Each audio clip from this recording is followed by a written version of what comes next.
2004 সালের 25শে ডিসেম্বর একজন বিত্তশালী লোক ছুটি কাটাতে মালদ্বীপে পৌঁছান। সাথে তার স্ত্রী আর ছোট দুটো ফুটফুটে মেয়ে। মালদ্বীপ অদ্ভুত সুন্দর, নির্জন এক শান্তিপূর্ণ দ্বীপ, অবকাশ যাপনের জন্য খুবই উৎকৃষ্ট।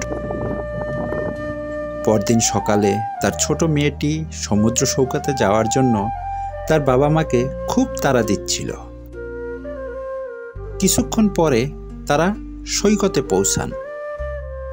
সমুদ্রের তীর ধরে তারা হাঁটছেন, আর ছোট দুটি মেয়ে মনের আনন্দে দৌড়ঝাঁপ করছে।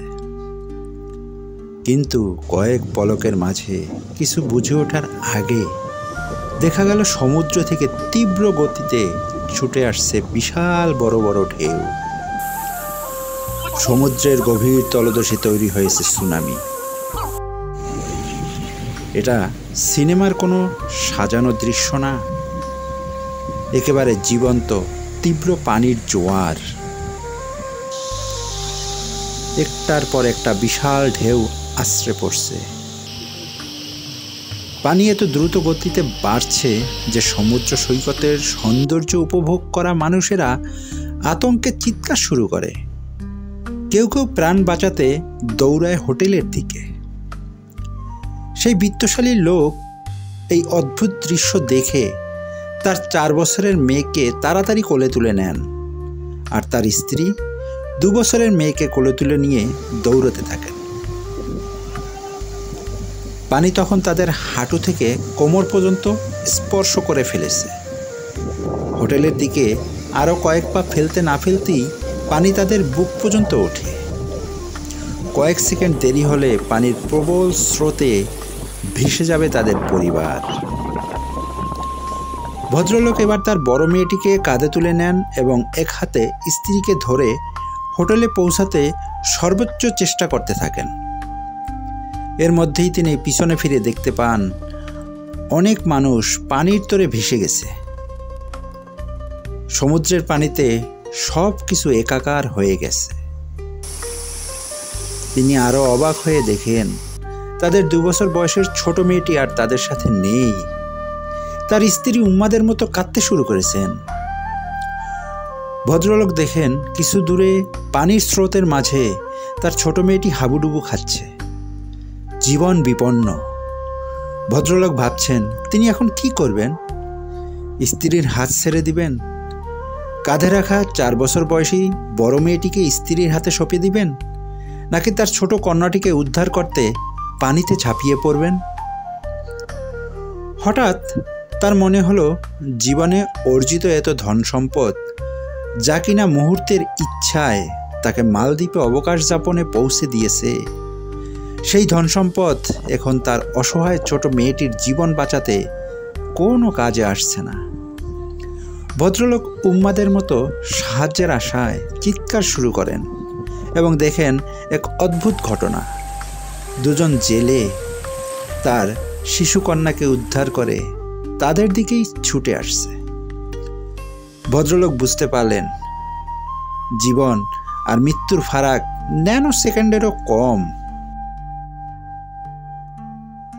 কয়েক মুহূর্ত আগে তার মনে হচ্ছিল এই পৃথিবী সব কিছু ভীষণ অন্ধকার। পরক্ষণেই মনে হলো কোনো এক অলৌকিক শক্তি যেন খুলে দিয়েছে তার বেঁচে থাকার আরেকটি দুয়ার। ভদ্রলোক কোনো মতে তার পরিবার নিয়ে হোটেলে ফিরেন। ঘণ্টাখানেক আগে যে শহরটি ছিল পূর্ণ বিভোর আলোকিত শহর, তা হয়ে গেছে এক ভূতেরে নগর। বিদ্যুৎ নেই, যোগাযোগ নেই, স্যাটেলাইট ফোন নেই, এমনকি 2 দিনের জন্য হোটেলে সঞ্চিত খাবার ছাড়া আর কোনো খাবারও নেই।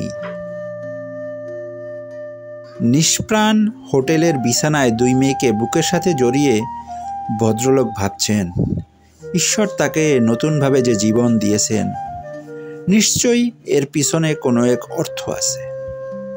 তিনি ভাবছেন সমুদ্র থেকে তো বাঁচলাম, কিন্তু মাটির গর্তে যাওয়ার আগে এই জীবনটাকে অর্থবহ করে তোলার জন্য কি কিছু করে যেতে পারলাম? যে জেলে আমার কন্যার জীবন বাঁচিয়ে দিল তারাই মানবতার সবচেয়ে বড় হিরো, তারাই সত্যিকারের তারকা। সেই জেলেদের কথা ভাবতে ভাবতে ভদ্রলোকের মনে হলো প্রতিটি মানুষেরই মানব প্রজাতির উপকারের জন্য কিছু কাজ করে যাওয়া প্রয়োজন। আর এই কাজ শুরু করতে $1,000,000 উপার্জনের প্রয়োজন নেই। এটি শুরু করা যায় যে কোনো মুহূর্ত থেকে, এটা শুরু করা যায় যে কোনো জায়গা থেকে, এটা শুরু করা যায় শুধুমাত্র মানুষের প্রতি মানুষের ভালোবাসার অনুভব থেকে।